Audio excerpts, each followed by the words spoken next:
मुंबईचा महापौर फायनल झाला. ठाकरेंनी एका दगडात 2 पक्षी मारलेत. भाजप आणि शिंदे दोघेही हरले असून मुंबईचा राजा आता ठाकरेंचा शिलेदार होणार. मित्रांनो, मुंबईमध्ये आज कोणीही विचार केला नव्हता अशी धक्कादायक बातमी समोर आली आहे. महाराष्ट्राच्या राजकारणात मोठा भूकंप झालाय. जेव्हा ठाकरेंनी गुलाल उधळला तेव्हा आज पहाटे जे घडलं त्यानं संपूर्ण देशाचं राजकारण हादरून गेलंय. एकीकडे अशी गुपित घटना घडली जी टीव्हीवर दिसली नाही, जी कॅमेरातही रेकॉर्ड झाली नाही, कारण कोणालाही सुगावा न लागू देता ही पडद्यामागे घडलेली अशी गोष्ट आहे ज्यामुळे आता भाजप आणि शिंदे गटाला मोठा धोबीपछाड बसलाय.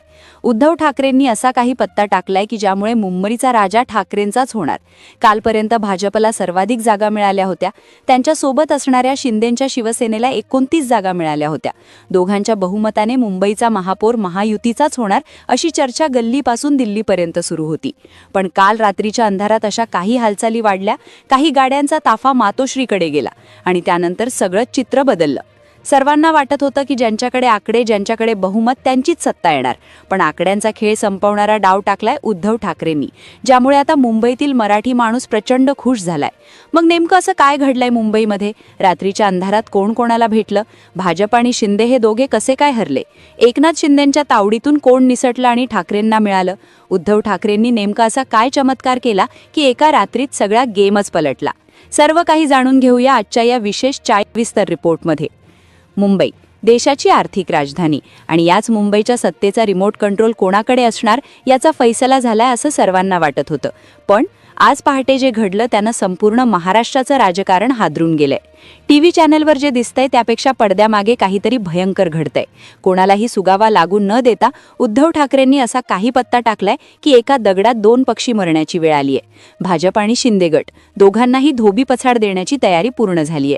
काय घडलंय मुंबईत? रात्रीच्या अंधारात कोण कोणाला भेटलं आणि एकनाथ शिंदेंच्या ताफ्यातून नेमक्या गाड्या कुठे गायब झाल्या? आजच्या या विशेष रिपोर्टमध्ये आपण असा खुलासा करणार आहोत जो पाहून तुमचे डोळे विस्फारले जातील. आज सकाळी मुंबई जागी झाली तेव्हा वातावरण नेहमीसारखं नव्हतं. रस्ते तेच होते, गाड्या तेवढ्याच होत्या, पण हवेत काहीतरी वेगळंच दडलेलं जाणवत होतं. कालपर्यंत जे चित्र सगळ्यांना अगदी स्पष्ट वाटत होतं ते आज अचानक धुसर झालं होतं. मुंबई महापालिकेच्या निकालानंतर पहिल्यांदाच असं वाटायला लागलं की हा खेळ अजून संपलेला नाही. उलट खरा खेळ तर आता सुरू झालाय. कारण आज सकाळपासून काही अशा हालचाली घडू लागल्या होत्या ज्या कुठल्याही कॅमेऱ्यात टिपल्या गेल्या नव्हत्या, कुठल्याही माईकवर रेकॉर्ड झाल्या नव्हत्या, पण त्यांची कुजबूज मंत्रालयापासून मातोश्रीपर्यंत पोहोचू लागली होती. कालपर्यंत सगळ्यांना वाटत होतं की महापालिकेत भाजप आणि शिंदे यांच्या शिवसेनेचा विजय म्हणजे सत्ता त्यांचीच. आकडे त्यांच्या बाजूने होते. बहुमताचा आकडा जवळजवळ हातात होता. राजकीय गणित सरळ वाटत होतं. पण आज सकाळी अचानक एक वेगळीच चर्चा सुरू झाली. ही चर्चा कुठल्याही पत्रकार परिषदेतून आलेली नव्हती. कुठल्याही नेत्याने उघडपणे काही बोललेलं नव्हतं. तरी सुद्धा राजकीय वर्तुळात एकच प्रश्न फिरत होता. आज नेमकं काय बदललं? आज सकाळपासून काही फोन कॉल्स सुरू झाले. काही नगरसेवकांचे फोन अचानक बंद होते. काही जण मी नंतर बोलतो एवढंच सांगून फोन ठेवत होते. काही गाड्या अशा दिशेने जाताना दिसल्या ज्या दिशा कालपर्यंत कुणाच्याही लक्षात नव्हत्या. विशेष म्हणजे या सगळ्या हालचाली त्या हॉटेलच्या आसपास दिसत होत्या जिथे शिंदे गटाचे नगरसेवक मुक्कामी होते. कालपर्यंत ज्याला सुरक्षिततेचं कवच मानलं जात होते, आज त्याच कवचावर तडे जात असल्याची भावना निर्माण झाली होती. एकनाथ शिंदे कालपर्यंत शांत होते. हॉटेलमध्ये नगरसेवक ठेवले, पक्ष एकसंध आहे असा संदेश दिला. बाहेरून सगळं नियंत्रणात असल्याचं चित्र होतं. पण आज सकाळी त्यांच्या जवळच्या लोकांच्या चेहऱ्यावर तणाव स्पष्ट दिसत होता. कारण त्यांनाही जाणवत होतं की काही हालचाली त्यांच्या नियंत्रणाबाहेर जात आहेत. काही नावं अशी होती जी कालपर्यंत सोबत होती पण आज त्यांच्याबाबत खात्री देता येत नव्हती.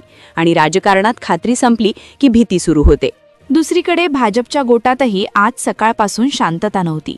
जरी आकडे त्यांच्याकडे असले तरीही सगळ्यांना हे कळत होतं की मुंबईसारख्या महापालिकेत फक्त आकड्यांवर सत्ता ठरत नाही. इथे भावना, ओळख, इतिहास आणि योग्य वेळेला टाकलेला डाव या सगळ्यांचा मोठा वाटा असतो.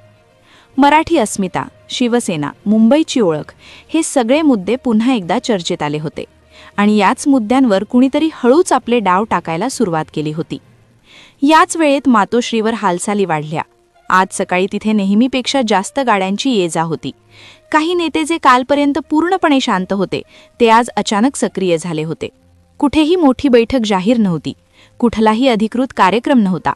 तरी सुद्धा चर्चांचा ओघ वाढतच चालला होता. कुणी उघडपणे काही बोलत नव्हतं, पण सगळ्यांना हे कळत होतं की आतमध्ये काहीतरी चालू आहे. याच दरम्यान संजय राऊत यांची विधानं पुन्हा एकदा चर्चेत आली. त्यांनी नेहमीसारखंच थेट काहीही सांगितलं नाही, पण त्यांनी वापरलेली शब्दरचना, त्यांचा आवाज आणि त्यांचा सूर यातून अनेक अर्थ काढले जाऊ लागले. राजकारणात कधीकधी जे सांगितलं जात नाही तेच सगळ्यात जास्त बोलकं असतं, आणि आज तसंच काहीसं घडत होतं. काँग्रेसकडूनही संकेत मिळू लागले. कुठलीही औपचारिक घोषणा नाही, कुठलाही ठोस दावा नाही, पण आम्ही योग्य वेळी योग्य निर्णय घेऊ अशी वाक्य ऐकू येऊ लागली. अपक्ष नगरसेवकांची हालचालही वाढली. काही जण अचानक चर्चेत आले, काहींची नावं वेगवेगळ्या गटांमध्ये घेतली जाऊ लागली. आणि हे सगळं पाहून एक गोष्ट स्पष्ट होत होती: आजचा दिवस कालसारखा नाही. एकनाथ शिंदेंनाही हे सगळं जाणवत होतं. म्हणूनच हॉटेलमधील व्यवस्थेत बदल दिसू लागले. सुरक्षा वाढवण्यात आली, संपर्क मर्यादित झाले, काही लोकांना आत बाहेर जाण्यावर निर्बंध आले. याचा अर्थ सरळ होता: कुठेतरी धोका जाणवत होता.